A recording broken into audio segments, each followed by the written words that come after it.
Hello YouTube, how's it going? This is Gamester81. This is a video request review for Star Blazers 1969 rather. I'm sorry it took me a while to get back to you, bud, but I wanted to show you the Commodore 64 that you had requested. I want to do one better and show you the Commodore SX64, which is a little bit more rare. But real quick overview on this system. It was by came out with by Commodore back in 1982. It's a very cool, powerful system for the time. It's the best-selling computer of all time, actually. You've got your cartridge slots, which plug in the back. It's an 8-bit computer, so the graphics are pretty equivalent to NES graphics. You got your AV outs back here. You got your RF out right here. Your power supply. Now this is power supply would be here. You got your controllers. Now the controllers would be Atari 2600's controllers would work. You got your Genesis controllers would work on here, and so would Sega Master System controllers. And there were ColecoVision joysticks as well. Now this is the on and off switch right here. Very powerful system for the time. Now if the case looks kind of familiar with you, but you don't have a Commodore 64, but you've seen it before. The reason why is because they had a Commodore VIC-20 that came out a couple years before, and it's the same case. Let me show you. Same exact case. A little lighter, plastic color, but obviously it's a different computer, but same case. There were a couple add-ons to this computer. Probably the most common was the hard drive. Let me grab it for you. This floppy disk drive. Now, one thing I never understood about the Commodore 64 was I grew up with an Apple II computer, Apple IIc, and you'd plug in the floppies right into the computer and it'd boot up right away. Now with these floppies, you'd have to put in the load prompt, and you go to it just boots up to like a basic program. You got to put in a load prompt, and it would load it for you. So I never understood that. But once you load it, the games are fantastic. You've also got your cassette player here as well that would be added on. This would work with a VIC-20, and it would work with the Commodore 128 as well. You could save games, programs. You could load programs using this. And I also have, finally, a printer, and this thing's heavier than it looks. Yeah, these are the kind of computers I used when I was in elementary school, these dot matrix computers, or whatever you call it. I do have a monitor somewhere stowed away. It's somewhere in my parents' garage, way deep underneath a whole bunch of stuff. So I'll pull that out sometime. It's great to play vintage games on. But the one thing I wanted to show you was actually Commodore SX64 system. It came out in 1984. It was known as the executive computer back in Europe, rather. It didn't sell very well. It was discontinued in 1986 because I think the main reason was because it's freaking heavy. It weighed like 15 pounds, I'll show you in a minute. And it also retailed for $995 back in 1984. So that's a lot of money now. I can only imagine with inflation how much that is in today's dollars. But let me show you guys real quick. Here it is. This is what it looks like when it's all set up. You've got your cartridge slot here. So this is Congo Bongo in here.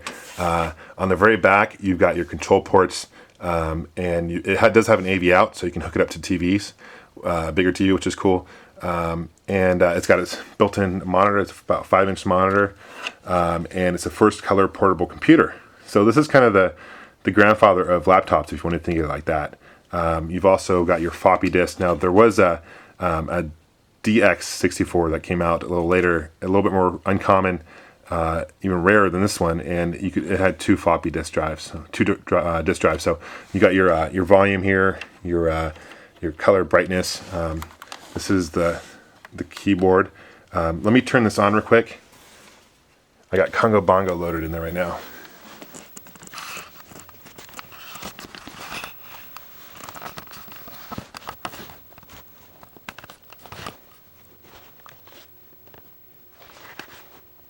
Okay, so what you want to do is I don't know how well you guys can see it, joystick, and this is a great game. So the cartridges actually load up fairly fast, as you can see.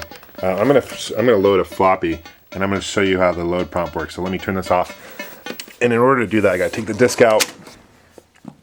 Now this is floppy I have here is Star Wars. So let's load this. What you want to do is you want to put this in.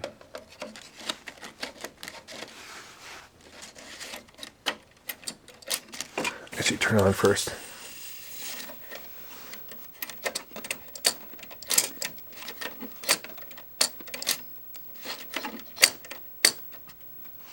Okay, and then for some reason the keyboard on here it sticks a lot. So now you got to load up the prompt here, and let me load this up real quick.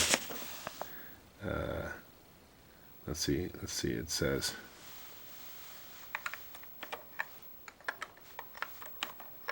Shift Star.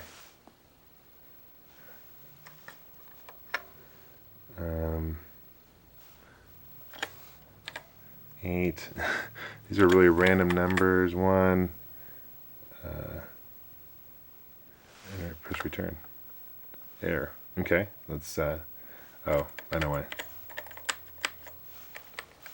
Load. There you go.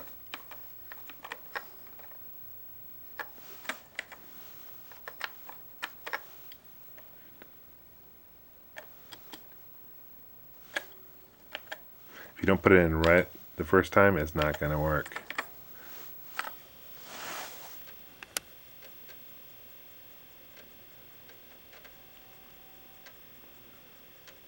This is a cool computer to have. You can also adjust brightness on here, and the volume and all that. So the sound is great.